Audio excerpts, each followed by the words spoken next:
మేడారం సమ్మక్క సారక్క జాతర తేదీలు ఖరారయ్యాయి. 2026 జనవరి 28 నుంచి 31వ తేదీ వరకు జాతర జరుగుతుందని పూజారుల సంఘం ప్రకటించింది. జనవరి 28న సారలమ్మ, గోవిందరాజు, పడిగిద్దరాజు గద్దెలకు వస్తారు. జనవరి 29వ తేదీన సమ్మక్క తల్లి చిలకలగుట్ట నుంచి గద్దెలకు చేరుకుంటారు. జనవరి 30వ తేదీన భక్తులు మొక్కులు చెల్లించుకుంటారు. జనవరి 31వ తేదీన సాయంత్రం 6 గంటలకు అమ్మవార్ల వనప్రవేశం ఉంటుందని పూజారులు తమ ప్రకటనలో తెలిపారు. ఆసియా ఖండంలోనే అతిపెద్ద గిరిజన ఉత్సవమైన మేడారం మహాజాతర ములుగు జిల్లా తాడ్వాయి మండలం మేడారంలో జరుగుతోంది.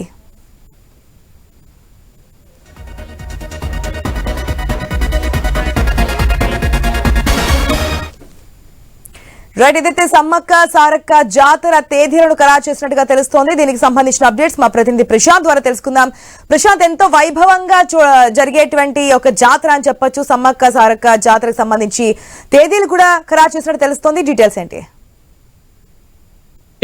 ఆసియా ఖండంలోనే అతిపెద్ద ఆదివాసీ గిరిజన మహాజాతర అయినటువంటి మేడారం సమ్మక్క సారలమ్మ జాతరను ప్రతి 2 ఏళ్లకు ఒకసారి ఆదివాసీ పూజారులు అంగరంగ వైభవంగా నిర్వహిస్తుంటారు. దానికోసము ముందస్తుగానే ముహూర్తాలు కూడా ఖరారు చేస్తుంటారు. ఏదైతే సమ్మక్క సారలమ్మలను 4 రోజుల పాటు ఈ యొక్క మహాజాతర నిర్వహణ కోసము చేసేటువంటి కృతువు ఏదైతే ఉందో ఆ కృతువులకు సంబంధించి ఆదివాసీ గిరిజనుల ఆరాధ్య దైవంగా కొలిచేటువంటి సమ్మక్క సారలమ్మలకు అత్యంత భక్తి శ్రద్ధలతో అమ్మవార్లను కొలుస్తుంటారు. దానికోసము అక్కడ మేడారం గ్రామంలోని సిద్ధమైన వంశస్థులు ఇప్పటికే అక్కడ పూజారుల సంఘం ఆధ్వర్యంలో మీటింగ్ పెట్టుకొని పూజారుల సంఘం అధ్యక్షుడైనటువంటి సిద్ధమైన జోగ్గారావు గారి ఆధ్వర్యంలో ఈ యొక్క మీటింగ్ జరిగింది. ఇప్పుడు కొద్దిసేపటి క్రితమే అధికారికంగా తేదీలను 2026 జనవరి 28, 29, 30, 31 4 రోజుల పాటు ఈ యొక్క మహాజాతర నిర్వహణ కోసము ఏర్పాట్లను సిద్ధం చేయాలని చెప్పేసి అటు ప్రభుత్వానికి అటు ఆలయ ఈవోకు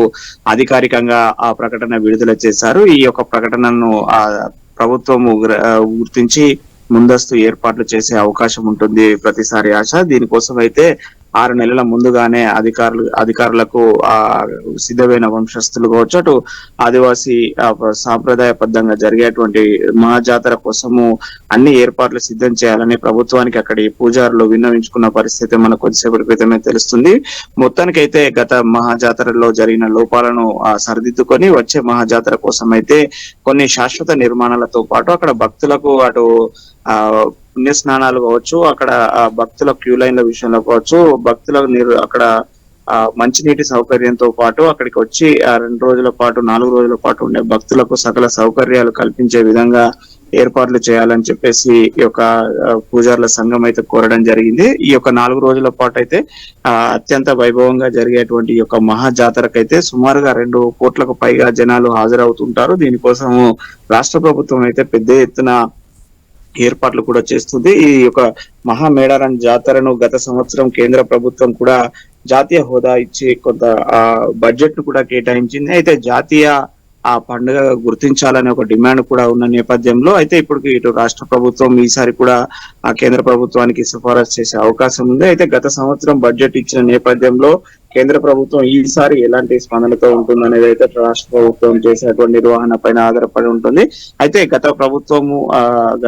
జాతర అనంతరము ప్రభుత్వము కొన్ని శాశ్వత నిర్మాణాల కోసం కావచ్చు, జాతరకు కొన్ని శాశ్వత ఏర్పాట్లను చేయడానికైతే కొంత ప్రత్యేక బడ్జెట్ కేటాయిస్తామని చెప్పింది. అయితే ప్రతి జాతరకు సుమారు 70 నుంచి 80 కోట్ల రూపాయలు రాష్ట్ర ప్రభుత్వాలు కేటాయిస్తున్నాయి. అయితే ఈసారి అదనపు నిధులు ఇచ్చి కొన్ని శాశ్వత నిర్మాణాలు చేపట్టి అక్కడ భక్తులకు సౌకర్యాలు కల్పించే విధంగా రాష్ట్ర ప్రభుత్వం చొరవ తీసుకోవాలని భక్తులు అయితే ఎప్పటి నుంచో డిమాండ్ చేస్తున్నారు. అయితే ఇక్కడ ప్రస్తుతానికి అక్కడ నుంచి ఎమ్మెల్యేగా మంత్రిగా ప్రాతినిధ్యం వహిస్తున్న సీతక్క ఆధ్వర్యంలో ఈ మహాజాతర నిర్వహణ జరిగే అవకాశం ఉన్న నేపథ్యంలో గత సంవత్సరంతో పోల్చుకుంటే ఈసారి మరిన్ని సౌకర్యాలు పెరిగే అవకాశం అయితే ఉన్నట్టు మనకు తెలుస్తుంది. ఆశ మొత్తానికైతే జనవరి 28 నుండి 31 వరకు జరిగే మహామేడారం జాతర సమ్మక్క సారలమ్మ అమ్మవార్ల దీవెనలు అందించుకోవడానికైతే భక్తులకు అన్ని సౌకర్యాలు కల్పించేందుకు ఇటు పూజారుల సంఘం డిమాండ్ మేరకు రాష్ట్ర ప్రభుత్వం చొరవ తీసుకోవాలని కోరుతున్నారు. పూజారులు కూడా కొన్ని డిమాండ్లను చేస్తున్నారు. రాష్ట్ర ప్రభుత్వం కావచ్చు, అక్కడికి వచ్చే భక్తులకు ఆదివాసీ గిరిజన సాంప్రదాయాలను ఖచ్చితంగా తూచా తప్పకుండా పాటించాలి. వాటిని అధిగమించి జాతరను ఇబ్బందులకు గురి చేయొద్దు. ఆదివాసీ సాంప్రదాయాలను గౌరవించే వారే అక్కడికి రావాలని కూడా ఆ యొక్క అమ్మవార్లకు కూడా ఆదివాసీ సాంప్రదాయాల ప్రకారమే మొక్కులు చెల్లించాలని కూడా పూజారులు చెప్తున్న పరిస్థితి ఉంది. ఆశ. Right Prashant, thanks for the update.